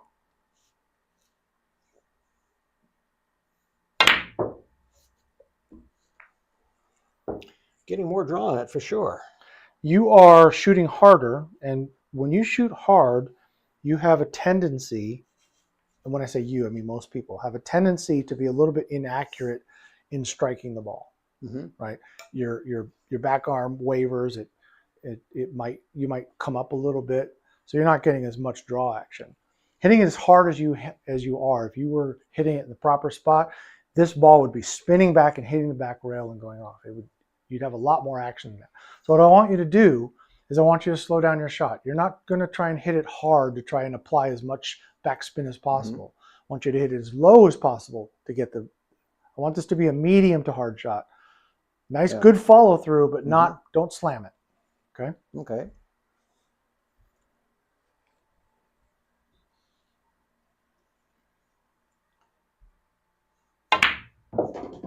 Notice how much action you got on that? Fair amount.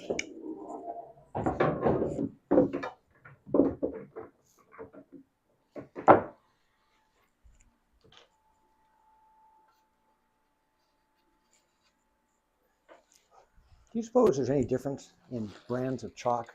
Yes. Well, what they have at my favorite billiards parlor is, that's not what I'm trying to do.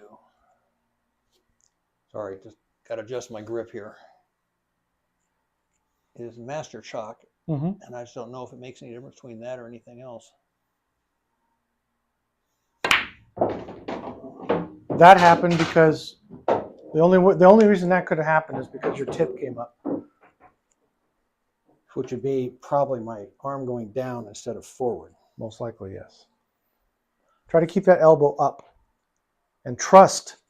Your subconscious is trying to not hit that low. Huh. Probably is. So move your arm back a little bit. There you go. Get straight up. There you go. That's better.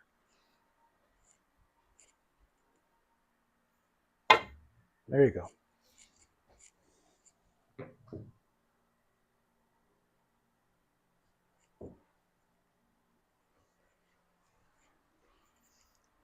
There's a really fun drill that you can do when you start getting a little bit better with your draw shots. Which is? So put this on the diamond, on the 2 diamonds up. Mm-hmm. Shoot a draw shot. And make sure that the cue ball comes back and hits this rail before the 1 ball does. Like so. Boom, I win. It's a race. Then I go up half a diamond. And what you'll learn is that in order to make this work, you need to hit the 1 ball as soft as possible so that the 1 takes longer to get down here. Mm-hmm. But you need to hit it low as possible so the cue ball will come back as quickly as possible. Right? So you learn, this kind of forces you to learn how to hit it as low as you possibly can. And you go up a diamond.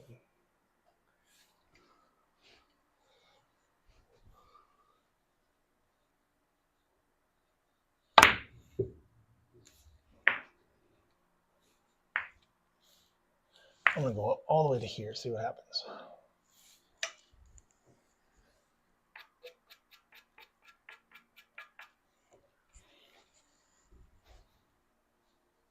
I'm hitting this super, super low. Boom. Still won. Yep. So it's kind of a fun way to kind of measure how much draw are you really getting on this, right? Well, when I did the draw drill just going crosswise, I can do that pretty well. When I was doing the one going down the side, I was really having trouble getting to draw and pocket. I'm actually doing better all the way down here. But part of it is the way the progressive drill was set up is the way I was doing this. I'm way over here on the side, which is not really my standard healthy stance. So just give yourself, when you do the shot, just instead of shooting it from here, shoot it from here. Mm-hmm. Same shot. This is all about draw. This is not about drawing with a rail bridge. Right. And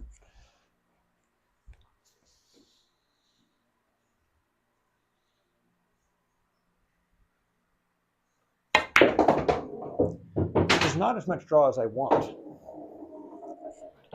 And maybe I just need to hit it lower. So when you shoot and your elbow is locked in position, mm-hmm. even with a shot way up here, watch what happens to the tip. Notice my elbow is not going to move. Uh-huh. See that? When my arm comes up to my chest, basically, the tip has no place to go except down. Uh-huh. Okay? So when I'm hitting a draw shot, it's exactly the same thing.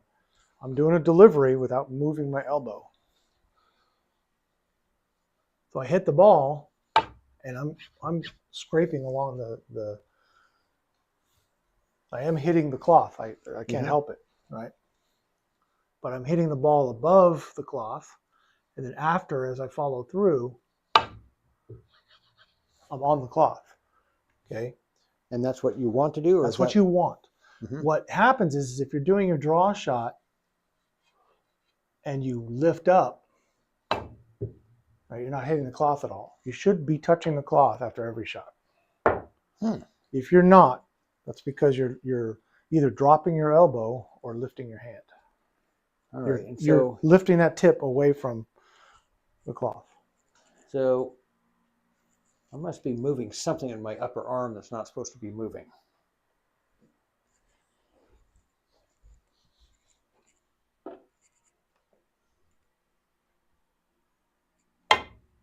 Nope, it came up again. I saw that. It didn't keep going down. That's more down, but it didn't draw very much.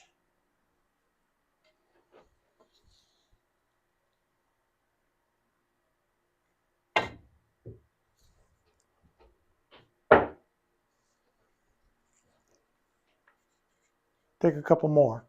The video, when it's done recording, you'll have this on the video. But I want you to see what's happening.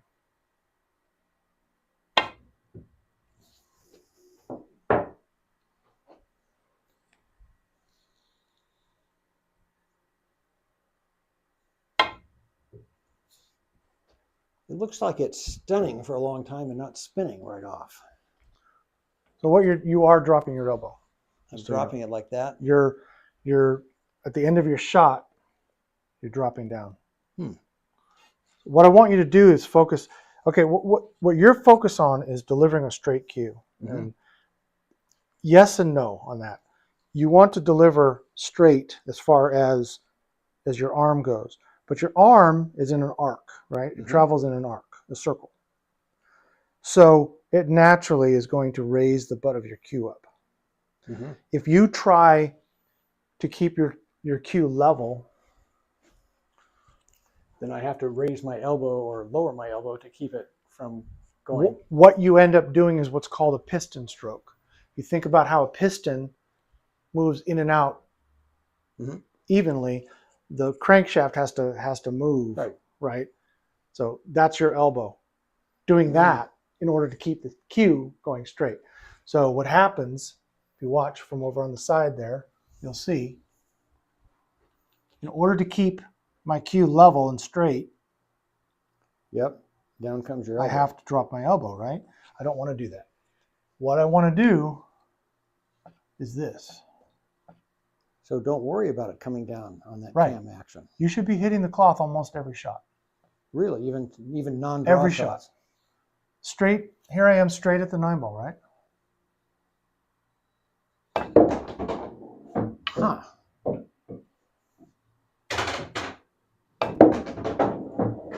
Your tip should come down about 6 inches beyond your hand and touch the cloth. What you're doing is you're taking your hand, you're bringing it up to your chest, okay? Get used to that. Feel that, okay? Take a couple practice strokes. Keep your elbow straight. Keep your elbow up, right here. Okay. Get down on your shot. Okay, now, see how you're hitting the cloth? Go a little further. Get that hand up to your chest. I don't want to hurt the cloth. You're not going to hurt it. Okay.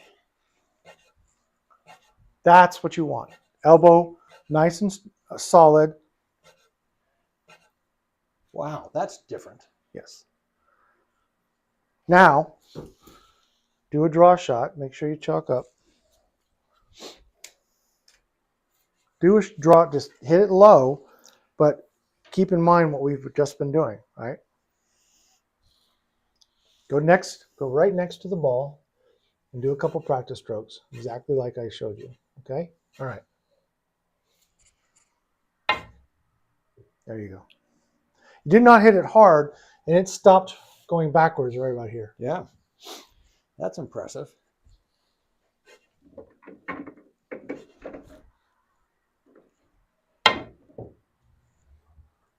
Don't poke and pull back. Just Right. follow through.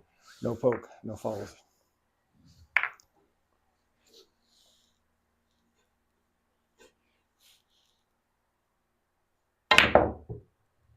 Got too low on it. No, you were fine. You just followed through, and the ball came up and hit the 11, and then you followed through and hit it. That's okay. You do need to kind of try to get out of the way of that. It's like you have to find a nice balance between follow through without jerking back, but jerk back enough to get it out of the way. Stay out of the way. Yes, because it's coming back to you, right? There you go. Look at that. Wow. And you beat the ball Look a lot like your from way shot, up here. weirdly enough. That's a Right. first. Chalk it up. Do it again.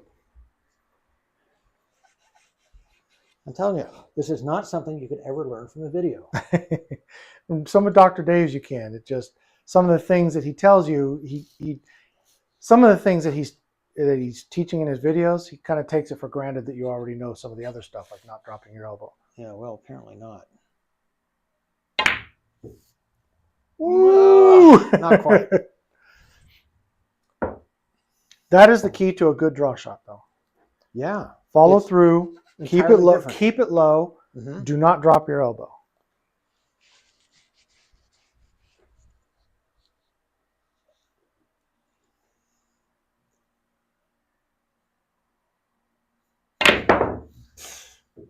That was good follow through.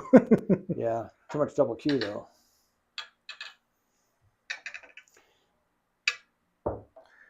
On your follow through, if you're going to follow through that much, then I guarantee, I wasn't watching, but I guarantee you your elbow dropped on that one. Because the only way you can get that far forward, see, watch my arm. This is the limit of where, as far as I can go. So let's say my contact point is right there. That's the center, right? That's the limit of what I can do. I can't go without dropping my elbow. I really can't follow through more than that. That's my follow through, not this. If I go that far, I have to drop my elbow. Otherwise, I'm trying to drive through the slate, right? If I keep my elbow in place. So if I drop my elbow, that's how I go farther forward. So if you're following forward that much, it's because you're dropping your elbow. So this is what a good follow through should look like. I'm 6 inches away from the ball, but I can still get a really good follow through.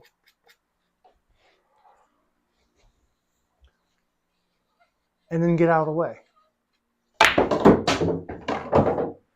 Because my follow through is about 4 inches. And once I did that, once I hit that spot, I pulled out of the way.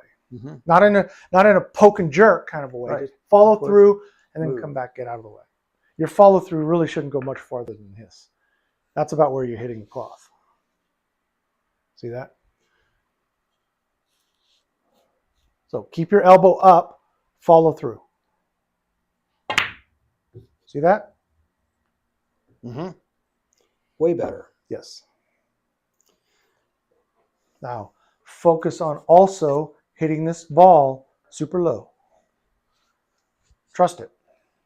Not touching the cloth, but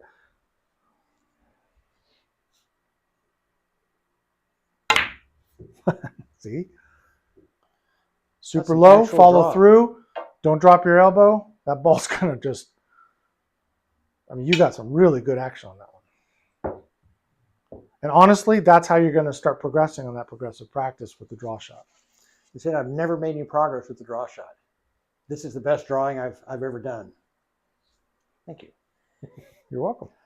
Elbow. The key to this, 1, hit low, low, low. Trust the shot. Number 2, follow through. Number 3, don't drop your elbow. Too much follow through. You dropped your elbow. Too much follow through, drop my elbow. Nice jump shot though. Not what I meant. Illegal jump shot, you mean? I'm sure it was. Proper jump shot. You know, do you know jump shots? You showed me one once, but that's so far. This is a jump shot. That's what you're doing. Bouncing the ball over. Proper jump shot bounces over the ball. And you do that by driving straight through the ball, not scooping it. That's a proper jump. So what you did was not a proper jump. Yeah, I get that. Remember, your follow through is only going to be about 4 or 5 inches. It's going to touch the cloth and then it's going to come back. Keep your elbow up. There you go. Almost. Honestly, this drill that I showed you, I was doing about 6 inches away. Right? Doing it a full diamond is actually a lot harder. And you just did the shot this way. So trying to do it this far away, because you need a lot of backspin, right? But you have a longer distance, so you're going to have less backspin by the time it hits that ball. Yeah, that makes so sense. Doing it from this far away,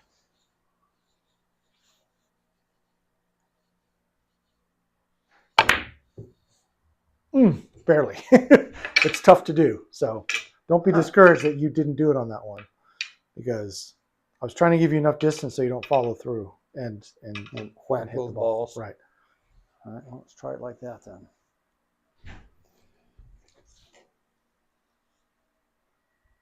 Okay, now I want to keep my elbow locked.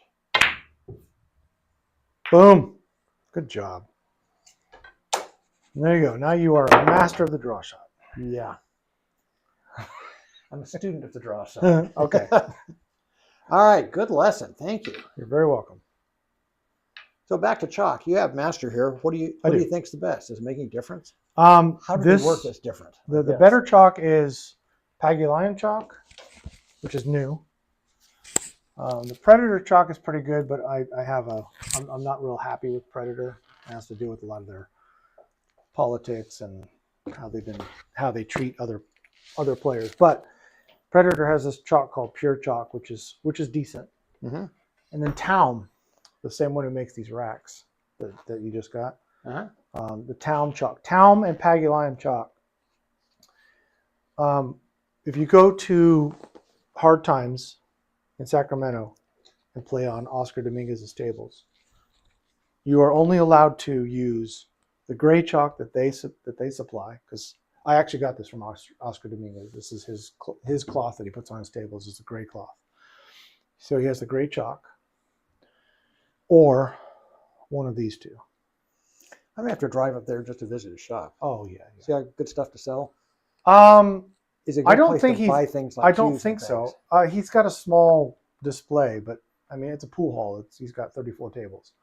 Wow, that's a big it's place. one of the best pool rooms in probably the United States, if not at least in California, but maybe even in the U.S. It's one of the better pool rooms, partly because of him and his wife Desiree. But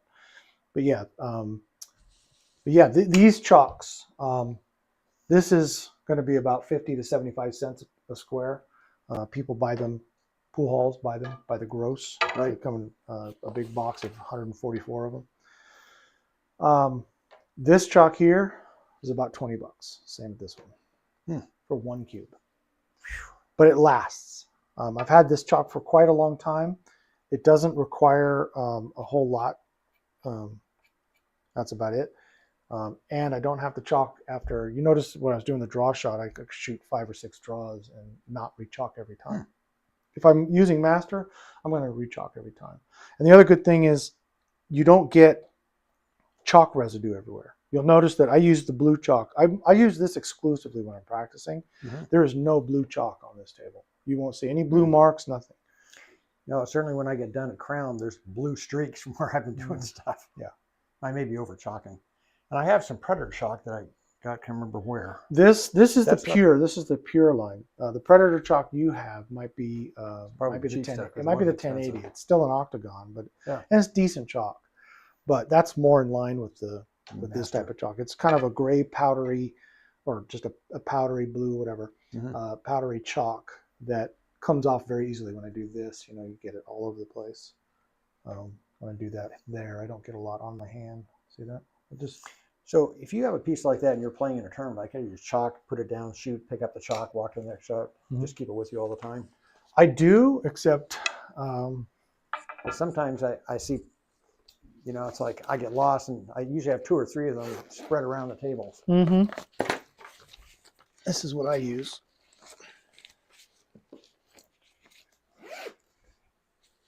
Oh. That stays on me at all times. I looked at a couple of these things. Actually, I bought one of them, and it was such a cheap piece of. Some of them are crappy. This one's $50. Yep. This one is made by Kamui, and it's called the Chalk Shark. Chalk. Yes, and this is actually not what comes with it. This was a separate one that I found that was round, that I could put this is the Taum chalk. But there's a magnet here and a magnet here, so it holds really, really well. Doesn't come off at all. So, and I always have it right on my head. There. Yep. And in fact, even if I'm wearing a shirt like this, I just put it on there like that. Oh, it goes right over it. Yep. It stays there. So I don't put my chalk down on the table. Thank you, sir. For you. Thank you. This has been another exciting adventure. So we got one set up for 3 weeks hence. I understand that is pending babies. Yes.